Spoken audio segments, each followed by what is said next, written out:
स्वागत है आपका इस यूट्यूब चैनल पे। तो हम लोग इस वीडियो में देखेंगे क्लास 10वीं का मैथ।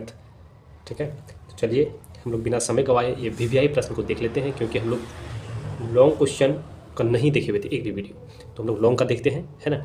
और शॉर्ट वाला जो 1 नंबर वाले प्रश्न है उसका तो आप लोग डेली आप लोगों को वीडियो मिल ही रहा है। परीक्षा से पहले आप सभी को जो भी आपको शॉर्ट वाला बताया गया है उसको आप अवश्य देख लीजिएगा। ठीक है, क्योंकि जो भी प्रश्न हम आपको बता रहे हैं अधिकतर प्रश्न आप उस वही MCQ प्रश्न से पूछा जाएगा। तो साथियों वीडियो को ज़्यादा से ज़्यादा उसको देखिएगा और शेयर भी कर दीजिएगा, और हमें मदद करने के लिए आप चैनल को सब्सक्राइब करके वीडियो को लाइक कर दीजिएगा। तो चलिए हम लोग देखते हैं फर्स्ट क्वेश्चन। क्वेश्चन क्या कहता है कि निम्नलिखित द्विघात समीकरणों के विविधकर एवं पहले सबसे पहले तो आपको विविधकर ज्ञात करना है, उसके बाद मूल की प्रकृति ज्ञात करना है, और यदि मूल्य वास्तविक हो तो उन्हें ज्ञात कीजिए, और अगर मूल्य वास्तविक है, उसका मूल्य में वास्तविक है तो उसको ज्ञात करना है। ठीक है, तो चलिए इसको हम लोग कैसे निकालते हैं। तो इसको हम लोग इस प्रकार से निकालेंगे। सबसे पहले दिया हुआ है क्या, देखिए ये आप समझ सकते हैं, इस जगह पे ये होता है, इस जगह पे बी होता है, जो नंबर है इस जगह पे सी होता है। ठीक है, आप चाहे तो लिखना चाहेंगे तो आप लिख सकते हैं, नहीं तो फिर आप लोग डायरेक्ट सॉल्यूशन कर सकते हैं। ठीक है, तो हम लोगों को विविधकर ज्ञात करना है। ठीक है, तो पहले डी निकालेंगे। तो डी बराबर फॉर्मूला क्या होता है, डी बराबर फॉर्मूला होता है b² - 4ac। ठीक है, तो आपको बता दिए कि इस जगह पे जो नंबर होगा वो ये होगा, इस जगह वाला बी होगा और इस जगह वाला नंबर सी होगा। ठीक है, ये दिमाग में रखना है आपको। तो यहाँ पे b², तो सबसे पहले हम लोग बैठाएंगे b का वैल्यू कितना है, तो v का वैल्यू जो आप यहाँ पे देख पा रहे हैं -2√√2, यही ना v का वैल्यू है। इस जगह पे देखिए यहाँ पे ही ना, इसका क्या है होल स्क्वायर, तो होल स्क्वायर हम लोग कर देंगे यहाँ तक क्लियर। फिर आगे -4 है 4, ये बराबर कितना है, तो 2 है, तो 2 गुने c बराबर कितना है 1। चलिए यहाँ पे माइनस माइनस प्लस हो जाएगा। अब यहाँ पे 2 दूनी 4 और √4 हो जाएगा। जब रूट से बाहर करेंगे तो कितना आ जाएगा, यहाँ पे देखिए यहाँ पे आपका हो गया 2 का स्क्वायर करेंगे तो 2 दूनी 4 गुने √4 हो गया आपका, -4 दूनी 8। थोड़ा समझिएगा। अब इसको जब वर्ग से बाहर करेंगे तो कितना आएगा, 4 गुने 2 -8, मतलब सर 8 - 8 बराबर 0। क्या प्राप्त हुआ आपको, 0 प्राप्त हुआ। तो 0 प्राप्त हुआ तो इसका माने क्या होगा कि जब d बराबर 0 होगा, तो d बराबर 0 होगा तो इसका वास्तविक मूल्य है, क्योंकि जब ये d बराबर 0 होगा तो ये वास्तविक मूल्य है। लेकिन जब वास्तविक मूल्य है तो कितना होगा, तो इसको हम लोग इस प्रकार से लिखेंगे कि इसलिए मूल वास्तविक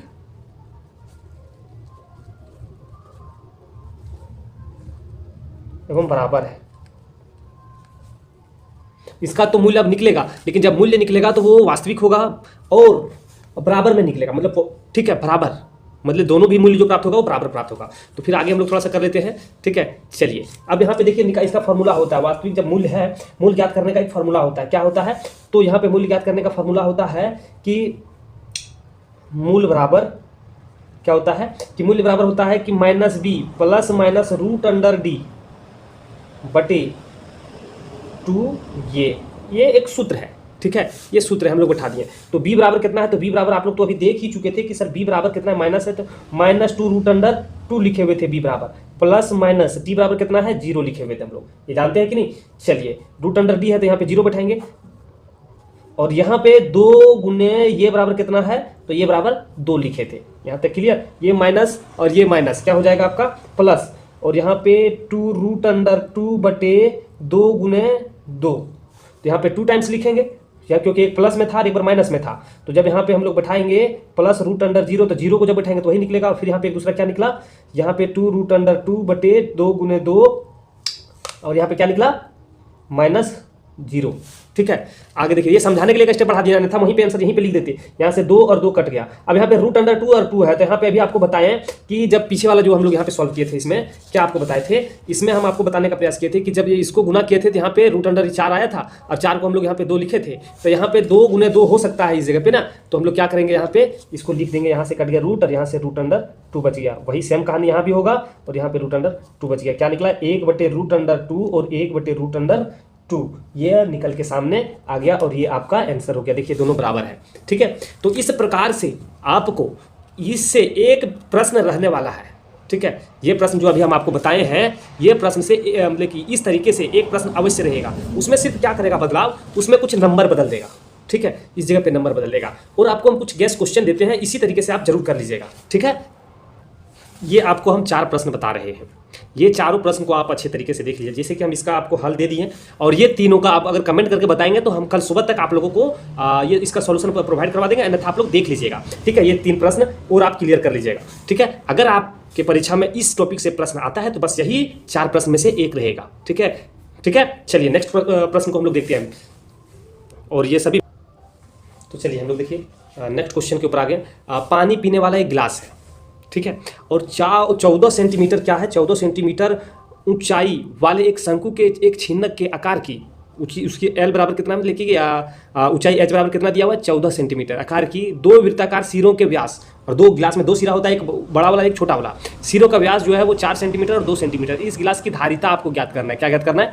धारिता ज्ञात करना है। तो चलिए इसका हल हम लोग कैसे करते हैं देख लेते हैं। देखिए सबसे पहले जो दिया हुआ है उसको हम लोग इकट्ठा कर लेते हैं। तो यहाँ पे क्या दिया हुआ है, तभी हम आपको बताएं कि उसकी ऊंचाई दिया हुआ है, तो हम लोग लिखेंगे ऊंचाई। ठीक है, क्या लिखेंगे? ऊंचाई। तो यहाँ पे ऊंचाई कितना दिया हुआ है, हम लोग हल लिखेंगे। हल लिखने के बाद लिखेंगे ऊंचाई h बराबर कितना दिया हुआ है, 14 सेंटीमीटर। यहाँ तक क्लियर? उसके बाद अब क्या दिया हुआ है, यहाँ पे 2 व्यास दिया हुआ है। यहाँ पे बोला ना, एक R1 इसको हम लोग मान लेंगे, इसको R2 मान लेंगे, मतलब जिसको D1 D2 मान लेंगे। व्यास दिया हुआ है तो व्यास का मतलब क्या होता है, देखिए व्यास दिया हुआ है तो व्यास बराबर 2 गुने त्रिज्या हो जाता है। ठीक है, जब इधर आ जाएगा तो 2 से भाग देंगे तो त्रिज्या निकल जाएगा, तो हम लोग को R चाहिए। ठीक है ना, तो क्या करेंगे हम लोग लिखेंगे त्रिज्या, डायरेक्ट लिख देते हैं। ठीक है, त्रिज्या R1 बराबर, तो R1 बराबर कितना हो जाएगा, 4/2। जब काटेंगे तो कितना आ जाएगा, कितना आ जाएगा यहाँ पे 2 सेंटीमीटर। कितना? 2 सेंटीमीटर। ठीक है, इसी तरह से R2 की त्रिज्या कितना हो जाएगा, तो 2/2 बराबर जब काटेंगे तो 1 सेंटीमीटर। ये दिया हुआ था, इसको हम लोग इकट्ठा कर लिए। अब ठीक है, अब हम लोगों को ज्ञात करना है गिलास की धारिता। तो हम लोग को ज्ञात करना है क्या, गिलास की धारिता। ठीक है, हम लोग को ये ज्ञात करना है। तो इसका फॉर्मूला क्या होता है, देखिए समझिए थोड़ा सा, इसका फॉर्मूला क्या है। तो इसका फॉर्मूला क्या हो जाएगा, इसकी फॉर्मूला होती है, आप जैसे कि आप देख पाते हैं यहाँ पे, देखिए इसका फॉर्मूला हम लोग प्रयोग करेंगे 1/3 पाई h इंटू R1 का स्क्वायर प्लस R2 का स्क्वायर। ठीक है, R1 का स्क्वायर प्लस R2 का स्क्वायर, थोड़ा सा लाइट प्रॉब्लम चल रहा है। ठीक है, प्लस R1 इंटू R2, ये फॉर्मूला होता है बेसिकली। ठीक है, इसी का प्रयोग हम लोग करेंगे और पूरे इस क्वेश्चन का हल हम लोग यहाँ पे निकाल लेंगे। अगर आप इसका सॉल्यूशन जानते हैं तो आप वीडियो ना देखने का प्रयास करें। ठीक है, चलिए अब यहाँ पे बैठाएंगे 1/3, पाई का मान 22/7। ठीक है, पाई का मान कितना है, 22/7 गुने एच का वैल्यू कितना लिखे हैं आप, एच का वैल्यू 14 लिखे हैं। R1 का स्क्वायर मतलब R1 कितना है, 2 का स्क्वायर, 2 का स्क्वायर प्लस 1 का स्क्वायर। ठीक है, प्लस 2 गुने 1, ये होगा। यहाँ से हम लोग 1/3 गुने, यहाँ 7 एकम 7, 7 दूनी 14।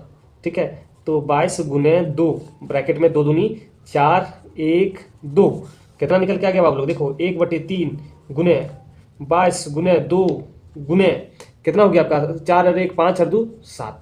ठीक है, ये निकल के आ गया। जब इसको हम लोग गुना करेंगे, ठीक है, जब इनको हम लोग गुना करेंगे तो निकल के आपके सामने कुछ संख्या आएगा। गुना कीजिए इसको, इस सभी को गुना करने के बाद जो आपके सामने निकल के आएगा 308। अच्छा नहीं दिख रहा है ना, अच्छा माफ कीजिएगा, 308/3 आएगा। कितना आएगा आप लोग, 308/3। जब इसको आप भागा दीजिएगा, इसको गुना कर दीजिएगा ना, देखिए यहाँ पे 22 दूनी 44, 44 सती तो 308 होता है। ठीक है, जब इसको 3 से भागा दीजिएगा तो पूरी नहीं कटेगा, तो क्या आ जाएगा 102.2/3 सेंटीमीटर क्यूब आंसर। ठीक है, क्या होगा, घन निकालना है इसलिए सेंटीमीटर क्यूब हम लोग लगाएंगे, ये आपका आंसर हो गया। इस प्रकार से साथियों, अगर देखिए यहाँ पे हम आपको बता रहे हैं कि ये सभी वीवीआई क्वेश्चन का सिलसिला है। ये प्रश्न हमारे ख्याल से जहाँ तक हमको लग रहा है कि पूछा जा सकता है। ठीक है, तो आप इसको देख लीजिए। ठीक, इसी तरीके से इस चैप्टर से रिलेटेड कुछ क्वेश्चन आप लोगों को हम प्रोवाइड करवाना चाहते हैं। जैसे कि हम यहाँ पे कुछ पहले लिख रखे, क्योंकि ऑफलाइन वाले बच्चे को ये तो हम यहाँ पे इनका सॉल्यूशन करवा ही रहे हैं। ठीक है, तो जैसे कि आप देखिए यहाँ पे ध्यान दीजिए, हम लोग पानी वाला टंकी वाला तो हम लोग देख लिए। अब दूसरा देखिए यहाँ पे दिया हुआ एक तुर्की टोपी वाला जो प्रश्न है। ठीक है, तुर्की टोपी उसका भी सोल्यूशन आप लोग अवश्य कर लीजिएगा। अगर कहें आप कमेंट करके बताते हैं तो कल सुबह तक आप इनका सोल्यूशन आप लोगों के बीच में अवेलेबल करवा देंगे, या फिर हम सिर्फ प्रश्न दिखा दे रहे हैं ताकि आप लोग कम समय में आप लोग देख सकते हैं, सोल्यूशन ला सकते हैं, इनका बना सकते हैं, क्योंकि आप लोग का नोट्स बना हुआ होगा। एक तुर्की टोपी वाला जो है, और एक और प्रश्न है इस छिन्नक से, ठीक है। 3 में से एक प्रश्न आपके बोर्ड परीक्षा में अवश्य पूछा जाएगा, ठीक है। और आप लास्ट में कमेंट करके जरूर बताइएगा कि सर कैसा रहा नहीं रहा, ठीक है। और तीसरा है कि एक शंकु को छिन्नक जो 45 सेंटीमीटर ऊंचाई है, मतलब एक शंकु की छिन्नक की कितना है 45 सेंटीमीटर ऊंचाई है, के सिरे की त्रिज्या 28 सेंटीमीटर है और 7 सेंटीमीटर, मतलब कि उसकी हाइट इतना दिया हुआ है, त्रिज्या यहाँ पे ये दोनों दिया हुआ है, तो इसका आयतन क्या कीजिए। सेम टू सेम प्रोसेस जो इसमें हम लोग लगाए हैं वही तरीका इसमें भी लगेगा, ठीक है। इसमें सिर्फ आपको r बराबर दिया हुआ है ये, और ये दिया हुआ है h बराबर ये दिया हुआ, ठीक है। इसको हम लोग बना सकते हैं। तो आप लोग ये प्रश्न एक तरीका बताएं, इससे आप लोग दोनों बन जाएगा, ठीक है। आप जरूर इसको सॉल्व कर लीजिएगा। प्रश्न तो आप देख ही लिए होंगे, एक बार फिर से पीछे करके प्रश्न को आप अवश्य देख लीजिएगा, ठीक है। चलिए नेक्स्ट प्रश्न को हम लोग देखते हैं। तो नेक्स्ट प्रश्न देखिए कि आंधी आने से एक पेड़ टूट जाता है। एक आंधी आता है, एक पेड़ क्या है टूट जाता है, और टूटा हुआ भाग इस तरह मुड़ जाता है कि पेड़ का शिखर जमीन को छूता है, ठीक है। पेड़ का जो शिखर जो था, छिपा जिसको हम लोग कहते हैं, वो क्या जमीन को टच कर रहा है, ठीक है। और इसके साथ 90 डिग्री का कोण बना रहा है, मतलब इसका देखिए यहाँ पे 30 डिग्री का कोण बना रहा है। क्या कहता है, मान लीजिए कि एक ये पेड़ था, ठीक है, इतना बड़ा पेड़ था यहाँ से, अब यहाँ पे ये टूट गया आके, ये पेड़ यहाँ से टूट गया और ये जमीन को छूने लगा, इस जमीन धरती को ये छूने लगा। अब जब ये इस दोनों पाद बिंदु को मिलाएंगे तो क्या होगा कि यहाँ पे कहता है वो 30 डिग्री का एंगल बना रहा है, कौन बनाता है। और पेड़ के पाद बिंदु की दूरी जहां पेड़ पर, मतलब कि पेड़ पर शिखर जमीन को छूता है वो 8 मीटर है, मतलब इस जगह पे खड़ा है वहां, और जो इनका शिखर इस जगह पे छू रहा है यहाँ, इसकी दूरी जो डिस्टेंस है वो 8 मीटर है। तो पेड़ की ऊंचाई ज्ञात करना है आप लोगों को, ठीक है। तो पेड़ की क्या करना है, ऊंचाई ज्ञात करना है। तो चलिए इसका हम लोग हल करते हैं, कैसे हल करेंगे वो देख लेते हैं। चलिए देखिए, इसका चित्र थोड़ा सा हम इधर बना लिए हैं, ध्यान दीजिएगा। क्या है, कहता है कि इसमें जब हम उस प्रश्न को पढ़ें तो ये से बी हम लोग उसको पेड़ मान लिए, ठीक है। ये बी को क्या हम लोग पेड़ मान लिए। अब यहाँ पे ये डी, यहाँ से यहाँ तक का जो दूरी है वो यहाँ से यहाँ तक का दूरी होगा, ठीक है। दोनों का दूरी सेम होगा, क्योंकि यही तो कट के यहाँ से यहाँ तक आया है, तो ये दूरी और ये दूरी सेम होगा, मतलब लंबाई दोनों का सेम होगा, ठीक है। अब देखिए यहाँ पे जब ये कटा और यहाँ पे आके सटा, तो देखिए एक 90 डिग्री का कोण, एक समकोण त्रिभुज, ये तो देखिए 30 डिग्री का यहाँ पे तो है ना, 30 डिग्री दिया हुआ, तो यहाँ पे आपने समकोण त्रिभुज बना रहा है। तो हम लोग यहाँ पे लिख सकते हैं कि समकोण त्रिभुज, या छाप दीजिए यहाँ पे त्रिभुज, ये माफ कीजिएगा बी डी सी में, बी डी सी में, या फिर आप कह सकते हैं कि डी बी सी में। यहाँ पे ऐसे लिखिए क्योंकि समकोण तो यहाँ पे है, तो हम लोग लिखेंगे डी बी सी में, समकोण त्रिभुज डी बी सी में क्या है। तो देखिए यहाँ पे दिया हुआ है, यहाँ पे इसका एंगल यहाँ पे देल है, कितना देल है बाबू लोग, 30 डिग्री। तो 30 डिग्री दिया हुआ है, तो हम लोग यहाँ पे निकालना क्या है, ये तो दिया हुआ 8 मीटर, जैसे कि आप प्रश्न में देखे थे, ये भी 8 मीटर दिया हुआ है, क्योंकि पाद बिंदु की दूरी जो है इसका 8 मीटर दिया हुआ है। तब हम लोग को निकालना है ये लंब, आधार दिया हुआ है, लंब निकालना है।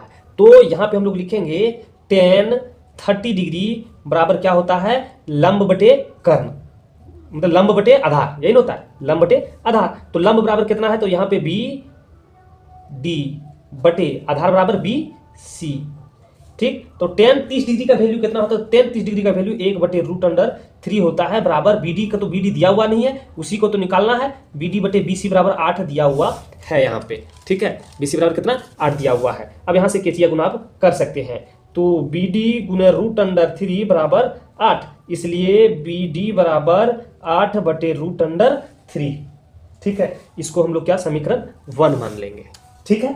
फिर आते हैं हम लोग इसी में ही, हम लोग यहाँ पे 10 निकाला, ये निकल गया, ये निकल गया। अब चाहिए इसकी बारी, तो ये कैसे निकलेगा, ये तो निकल गया 8√3 निकल गया। अब ये कैसे निकलेगा, तो यहाँ पे निकलेगा, ये तो एंगल दिया हुआ 30 डिग्री, तो आपको बता दें कॉस बराबर क्या होता है, कर्ण बटे, मतलब कि आधार बटे कर्ण होता है। तो हम लोग यहाँ पे लिख सकते हैं, इसलिए कॉस 30 डिग्री बराबर क्या हो जाएगा, कॉस 30 डिग्री बराबर हो जाएगा, देखिए आधार बटे कर्ण, तो बी सी तो आधार है और डी सी क्या है, कर्ण है, तो डी सी हम लोग लिख दिया, ठीक है। थोड़ा सा और आगे कर लेते हैं हम लोग, थोड़ा सा फिगर को नीचे ले आते हैं।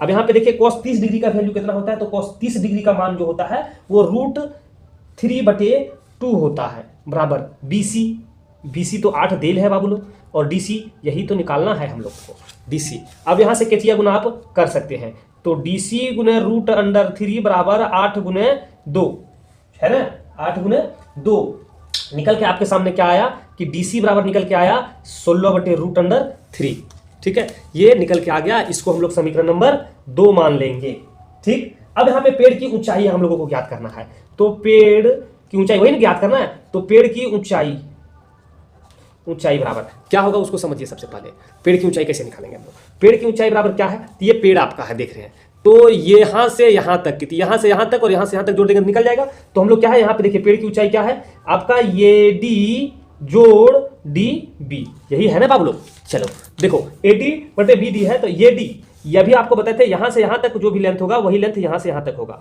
तो यहाँ पे AD की जगह पर DC हम लोग लिख सकते हैं, तो लिखेंगे DC बटे DB। अब मान सिर्फ हम लोग को बैठाना है, तो DC बराबर कितना निकालें, तो 16 बटे √3 प्लस, और यहाँ पे DB, इस जगह पे DB है, DB बराबर अभी ऊपर में हम लोग निकाले थे 8 बटे √3। ठीक है, अब यहाँ पे भिन्न का जोड़ निकालेंगे, तो यहाँ पे भिन्न का जोड़ करेंगे तो 3 √3 का एलसीएम √3 हो जाएगा। और जब इसको हम लोग काटेंगे तो क्या निकल के आया, 16 जोड़ 8, मतलब सर 24 बटे √3 निकल के आया। ठीक है, 24 बटे √3 निकल के आया। ठीक, अब यहां पे आप चाहेंगे तो आप आंसर यहीं पे लिख दीजिए सेंटीमीटर, या इसको और थोड़ा सा वास्ट करना चाहते हैं तो क्या करेंगे कि ऊपर नीचे 3 से हम लोग गुना कर देंगे। ठीक है, तो हम लोग यहाँ पे क्या करेंगे कि दोनों तरफ अंश एवं हर में 3 से गुना करने पर यहाँ पे आप लिख सकते हैं अंश एवं हर में √3 गुना करने पर। ठीक, तब यहाँ पे निकल गया 24 बटे √3 गुने √3 बटे √3। यहाँ से जब हम लोग कैलकुलेट करेंगे 24 गुने √3 बटे 3 एकम 3 8 दिया 24, तो निकल के आया 8 √3 सेंटीमीटर आंसर। ठीक है, तो पेड़ की लंबाई कितनी है, 8 √3 सेंटीमीटर। तो साथियों इस प्रकार से आपके बोर्ड परीक्षा में ये प्रश्न ऐसा ही इसी तरीके से यहाँ तक है कि हमारा मानना है कि ये प्रश्न यही प्रश्न आपके बोर्ड परीक्षा में पूछा जा सकता है। अगर ये नहीं आए तो इसके लिए भी हमने कुछ VVI प्रश्न को लिख रखा है, वो आप लोगों को हम दिखाना चाहेंगे, आप लोग उसे जरूर कर लीजिएगा। ऊंचाई और दूरी से कुछ प्रश्न जो ऑफलाइन वाले बच्चे को हम ये करवाए हैं, वो भी हम सोचे कि ऑनलाइन वाले को क्यों ना करवा दें। तो देखिए यहाँ पे दिया हुआ है, आंधी आने से एक पेड़ टूट जाता है और टूटा हुआ भाग इस तरह से मुड़ जाता है कि, देखिए ये भी जो प्रश्न अभी हम हल करवाए 8 सेंटीमीटर वाला। फिर यहाँ पे देखिए आगे दिया हुआ है, फिर यहाँ पे देखिए कि भूमि के एक बिंदु से एक 20 मीटर ऊंचे भवन के शिखर पर लगी एक संचार मीनार, जो मीनार वाला प्रश्न है, के तल और शिखर के उन्नयन कोण क्रमशः 45 और 60 डिग्री है। तो मीनार की ऊंचाई ज्ञात करना है। यह भी प्रश्न VVI है, इसी तरीके से सॉल्व होगा। तो आप लोगों को क्वेश्चन जरूर देखते चलना है, सभी प्रश्न को आपको देखना है। आगे देखिए दिया हुआ है कि एक पेडेस्टल के शिखर पर 1.6 मीटर, ये भी प्रश्न बहुत VVI है। जैसे कि प्रश्न आप देख सकते हैं 6 मीटर ऊंचाई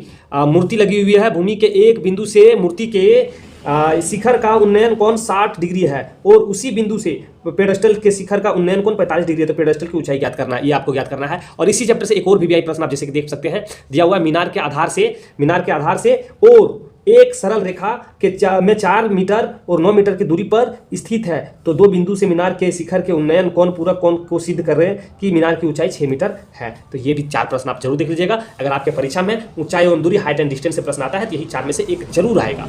ठीक है, हम यहाँ पे आपको ये VVI प्रश्न बता रहे हैं, आपको क्वेश्चन देखना है, सॉल्यूशन आप लोग खुद कर सकते हैं, प्रश्न को आप देखते चलना है। चलिए कुछ और प्रश्न है उसके, क्योंकि वीडियो लंबा होता जा रहा है, वीडियो इतना लंबा आप लोग देखना पसंद नहीं करेंगे, लेकिन 1-2 प्रश्न और। चलिए फिर जो भी बच जाता है वो कल वाले वीडियो में, कल वाले पार्ट में आप लोगों को प्रोवाइड हम करवा देंगे। और ये जरूर आप देख लीजिएगा, कल वाला मिस नहीं कीजिएगा, क्योंकि उसमें हम आपको सटीक बताएंगे कि बस एक ही प्रश्न बताएंगे, वो परीक्षा में पूछ देगा। ठीक है, तो चलिए साथी वीडियो को हम लोग यहीं पे समाप्त करते हैं, फिर मिलेंगे हम लोग नई वीडियो लेकर, तब तक आपसे अलविदा।